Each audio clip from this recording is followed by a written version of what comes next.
Ayan, at nagluluto nga naman kami ngayon ng pinakro. Saging yan na may gata. Ayan ang aming chef. O, baka may naghahanap ng chef. Available yan. Bilo-bilo lang yun. Ayan, o, merienda namin ang aga-agang niluto. Nauna pa sa pananghalian. Nang di pa luto yan. O, ayan, gamit ang kalan na Tagal naman. used oil ang gamit. Sa mga gustong umorder ng ng kalan na yan, pwede rin naman.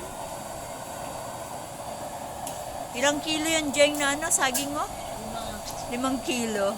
Buti na lang yung 5 eh. O, mga 5 kilong saging yan.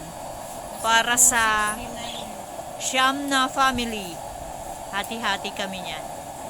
Ang bag-ambagan namin dyan ay 30 pesos. May nagbigay ng 50 pesos. May nagbigay ng 100 pesos. Yung my birthday kahapon.